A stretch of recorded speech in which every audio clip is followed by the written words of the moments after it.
Olá pessoal, eu sou André, sou professor de Química e neste vídeo nós vamos tratar de uma importante propriedade da matéria, capaz de nos ajudar a diferenciar uma substância da outra e mesmo misturas em diversas proporções. Tudo isso em uma abordagem voltada para o ensino médio. Antes de qualquer coisa, é importante ressaltar que vídeo não cumpre o mesmo papel que a aula presencial. Ele é uma ferramenta importante para a gente levar alguns conteúdos para os estudantes, mas não cumpre o mesmo papel não. E esta propriedade é a chamada densidade. A mesma propriedade que permite a gente avaliar se um corpo afunda ou flutua quando colocado sobre a água, ou mesmo se um balão consegue levantar voo na atmosfera. Bora para o conteúdo?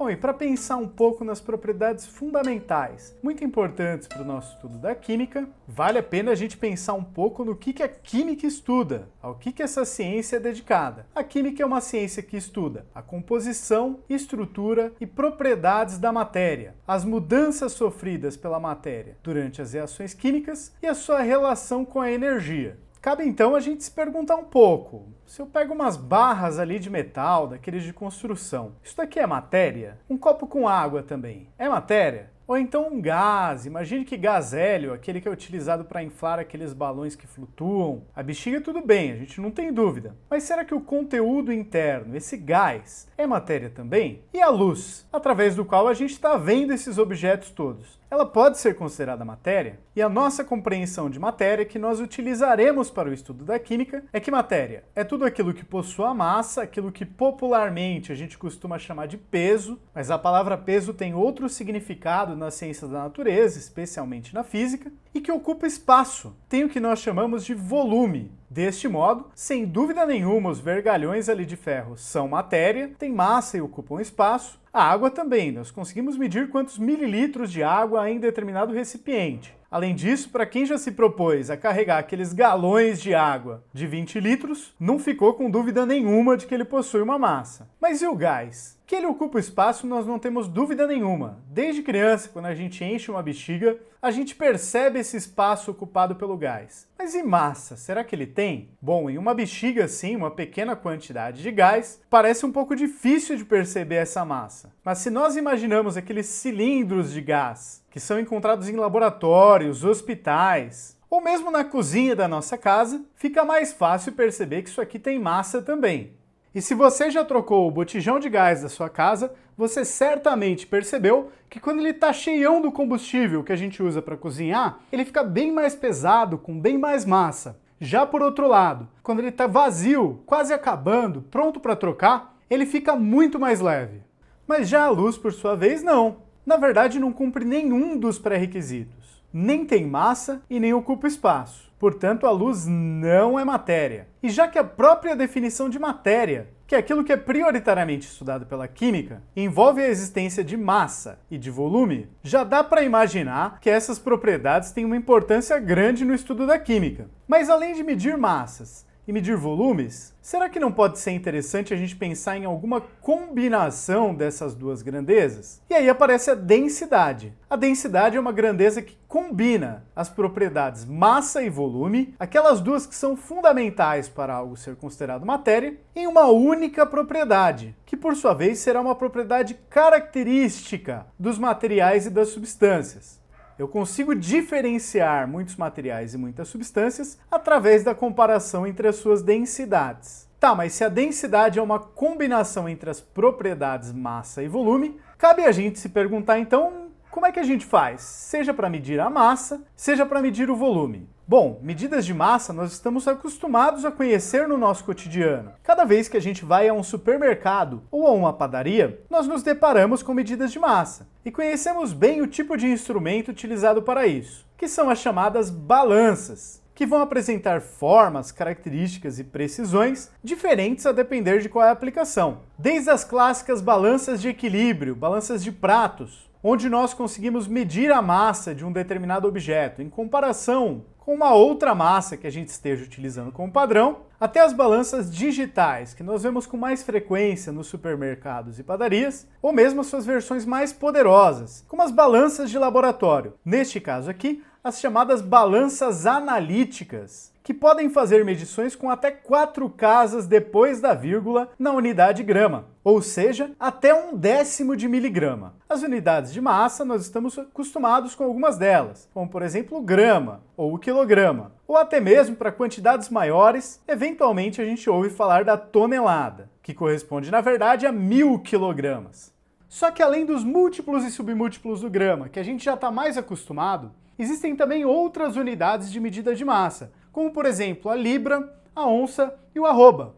O volume, por sua vez, considerado como um determinado espaço, no caso ocupado por um determinado objeto, tem uma definição que é basicamente geométrica, e para formas regulares, como por exemplo um paralelepípedo, fazendo algumas poucas medidas de comprimentos, nós conseguimos determinar seu volume, onde nós precisaríamos levar em conta as 3 dimensões aqui envolvidas nesse paralelepípedo, calcular o comprimento A, o comprimento B e o comprimento C, e multiplicar os 3. Reparem que aqui, se eu tivesse com esse cubinho aqui na mão, para evitar confusão de medir coisas repetidas, valeria a pena eu me concentrar em um determinado vértice, um único ponto aqui desse paralelepípedo, e medir os 3 segmentos que vão sair aqui desse ponto. De modo que se eu medir um comprimento em centímetros, o outro em centímetros e o outro em centímetros também, o cálculo do volume se dará pela multiplicação desses 3 comprimentos, levando em conta também a sua unidade de medida. Então ele terá um valor numérico com a unidade centímetro ao cubo ou centímetro cúbico, já que eu multipliquei centímetros por centímetros por centímetros, tendo então um resultado como centímetro elevado ao cubo. O mesmo valendo se eu tivesse feito medidas em metros. Se eu tiver A metros nesse comprimento, B metros nesse comprimento e C metros nesse comprimento, o produto, a multiplicação de A por B por C, que daria o volume do meu paralelepípedo, teria como resultado um determinado valor da multiplicação desses 3 comprimentos dado em metro e como unidade o metro cúbico.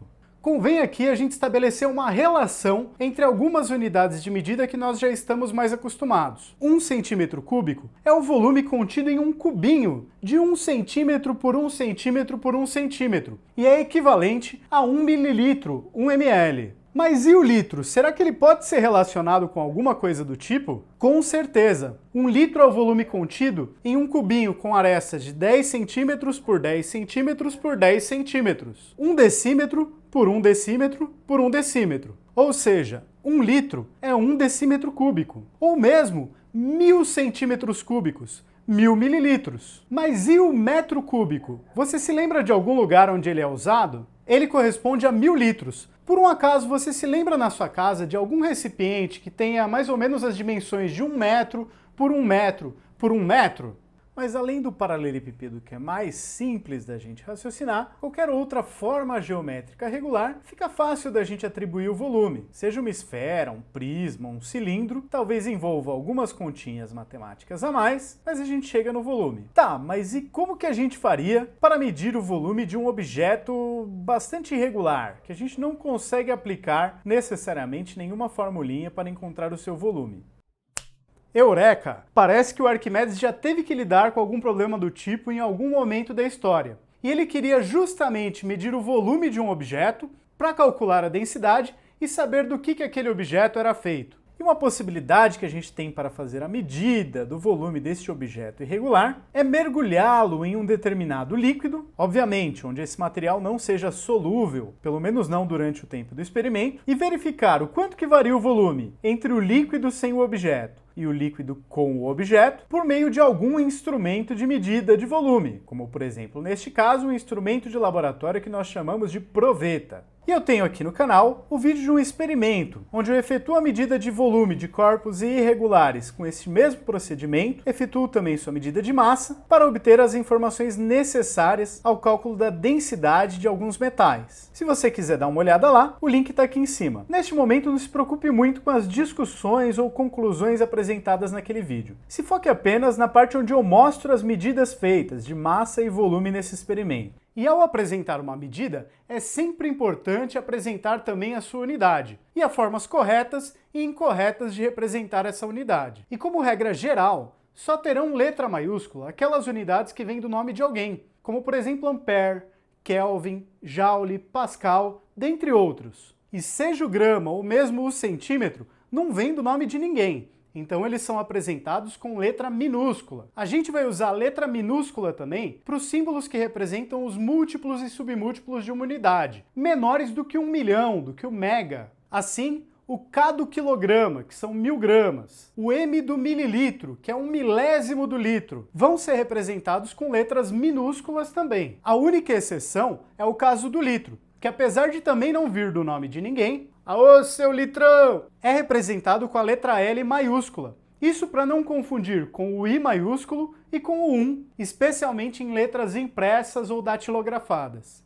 Efetuando então medidas da massa de um determinado objeto e do seu volume, eu tenho as informações necessárias para obter a tal da densidade, que é uma combinação entre essas duas propriedades fundamentais da matéria. Mas a densidade, apesar de ser uma combinação das propriedades massa e volume, não é qualquer combinação. É uma combinação na qual a gente obtém uma propriedade que é característica de um determinado material ou de uma determinada substância. Então, se eu pegar 3 objetos diferentes de um mesmo material, talvez de alumínio, por exemplo, medir as suas massas e seus respectivos volumes para o mesmo objeto, a densidade será alguma combinação entre massa e volume para os 3 objetos, que vai de alguma forma me dizer que aquilo lá é alumínio. Então, como que eu vou combinar massa e volume? Eu vou fazer massa mais volume, massa menos volume, massa vezes volume, massa dividido por volume, ou alguma outra combinação maluca entre essas duas grandezas. E para verificar isso, vamos fazer uma tabelinha com as nossas medidas e testar as diversas combinações? Nessa tabela eu tenho a amostra 1, a amostra 2 e a amostra 3, onde eu já coloquei aqui as medidas de massa, representadas em gramas, para cada uma dessas amostras, e já dei para vocês as arestas de cada um desses paralelepípedos do material, de um modo que vocês podem calcular o volume desses objetos, multiplicando as 3 arestas A, B e C.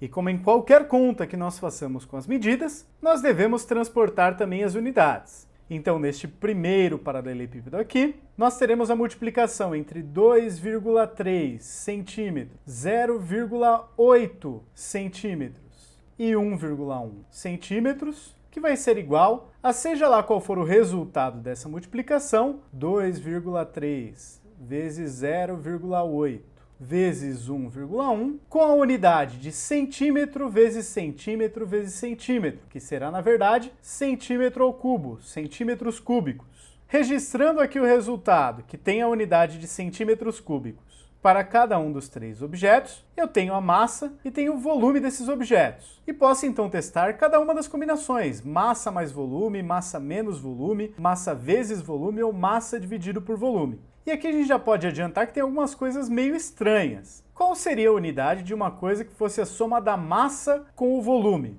A massa é dada em gramas e o volume dado em centímetros cúbicos ou mililitros, algo do tipo. Ou massa menos volume. Parece estranho, né?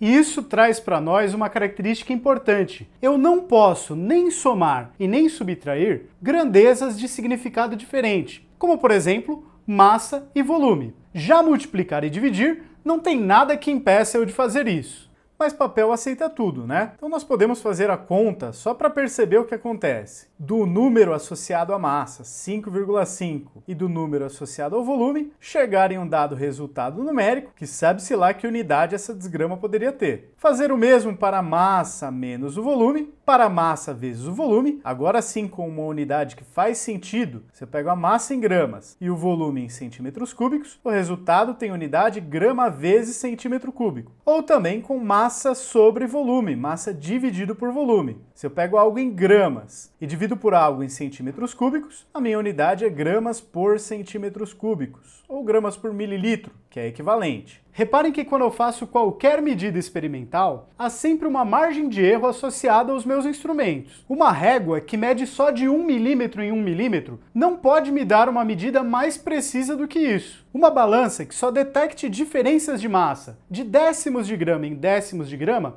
também tem sua precisão um pouco limitada. Deste modo, pode ser que os nossos resultados não sejam idênticos para nenhuma das combinações possíveis entre massa e volume, mas certamente haverá uma delas que vai se destacar. Preencha aí a tabela e compare esses resultados. E chama a nossa atenção que das 4 combinações testadas entre massa e volume, mais, menos, vezes ou dividido, a combinação onde eu pegava massa dividida por volume é a que apresentava maior semelhança entre os valores para os 3 objetos feitos do mesmo material, por exemplo, o alumínio. Se eu pegasse outros 3 objetos feitos, por exemplo, de chumbo, eu deveria esperar também que a combinação massa dividida por volume tivesse um valor semelhante para os 3 objetos de chumbo, mas com certeza diferentes dos valores obtidos para os objetos de alumínio. Deste modo, nós percebemos que a combinação massa dividido por volume, que nós vamos chamar de densidade, parece apresentar sim alguma propriedade característica dos materiais constituintes de um objeto. E a densidade ela pode ser calculada seja para uma substância pura, ou uma mistura de substâncias, ou qualquer objeto, seja qual for o seu estado físico, por mais complexo e diverso que ele seja. Então eu posso calcular a densidade para um pedaço de gelo, ou para um montante de água do mar, por exemplo, ou mesmo para o ar que está aqui em cima. Posso calcular a densidade para essas balas de canhão aqui, ou mesmo para essa bolha de sabão, que nada mais é do que uma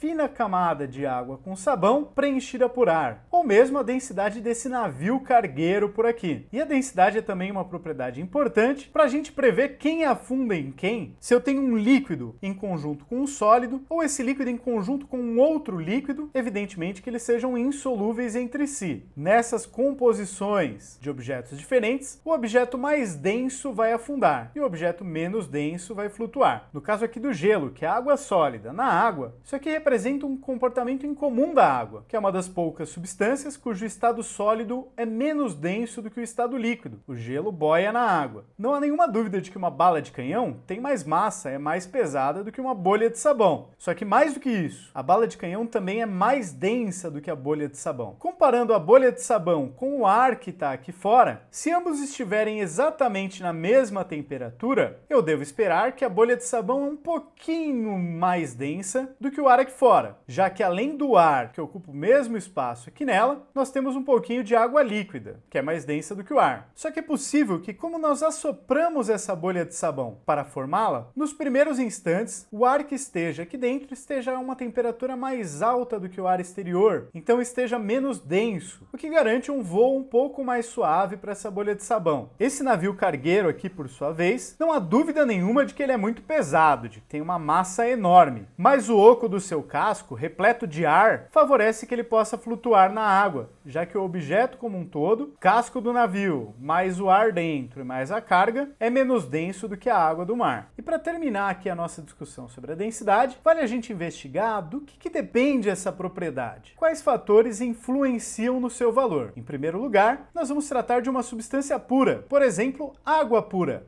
E não, a água pura não é aquela que nós bebemos. A água de beber, na verdade, é uma mistura com um montão de água e um pouquinho de sais minerais. Se nós bebermos água pura, ela vai fazer mal, por um processo conhecido como osmose, que com a água pura ia causar o estouro de algumas células do nosso sistema digestivo. No caso de uma substância pura, a densidade depende evidentemente de qual é essa substância, no nosso caso aqui água, e depende também da temperatura. A grande maioria das substâncias vai diminuindo a sua densidade conforme aumente a sua temperatura. E aqui no caso da água líquida, a gente observa esse comportamento funcionar direitinho aqui nesses 3 últimos valores. A densidade é praticamente 1 o tempo inteiro, é 0,99 alguma coisa, mas ela vai diminuindo conforme a temperatura aumenta. 0,9997, 0,998, 0,995. Mas a água é uma substância diferentona, especialmente na região entre 0 e 4 graus Celsius, onde ela tem um comportamento diferente, onde a densidade aumenta com o aumento da temperatura. Ou dito de outra forma, que isso é o que nós estamos acostumados a ver quando esquecemos uma garrafa de água no congelador, entre 4 e 0 graus Celsius, quando eu estou esfriando a água, ao invés da água se contrair, como a maioria das substâncias faz, a água se expande e a garrafa pode estourar no congelador. Além da temperatura, a pressão também pode influenciar na densidade, seja de substâncias puras, seja de misturas. Mas embora essa alteração seja bastante significativa para os gases, ela é praticamente desprezível para o caso de sólidos e de líquidos. Já para as misturas, além dos fatores já citados que influenciam na densidade das substâncias puras, tais como quais são as substâncias envolvidas, a temperatura e a própria pressão, há mais um fator, que é o fator da proporção em que essas coisas estão misturadas. E para exemplificar isso, eu peguei não água pura, mas água com diferentes quantidades de sal dissolvido. E os valores que eu peguei para analisar isso são os valores que eu medi em um experimento de densidade de soluções, com algumas imprecisões devido às limitações de equipamento e materiais, mas que dão uma boa ideia de como a gente pode perceber isso. Então, por exemplo, a 26 graus Celsius, uma mistura com uma concentração de 10 gramas de sal para cada litro da mistura, para cada litro da solução de água com sal, tem uma densidade aproximada de 1,002 gramas por mililitro, gramas por centímetro cúbico. Já uma mistura que tenha 50 gramas de sal para cada litro da mistura total, tem uma densidade de 1,029 gramas por centímetro cúbico. E assim por diante, conforme aumente a quantidade de sal nas proporções dessa mistura, mais densa ela fica. Bom, pessoal, é isso aí. Eu espero que vocês tenham gostado. Nos próximos vídeos dessa sequência, nós vamos falar sobre os pontos de fusão e ebulição e sobre as curvas de aquecimento das substâncias puras e das misturas. Muito obrigado pela atenção, fiquem de olho nos próximos vídeos do canal e até mais!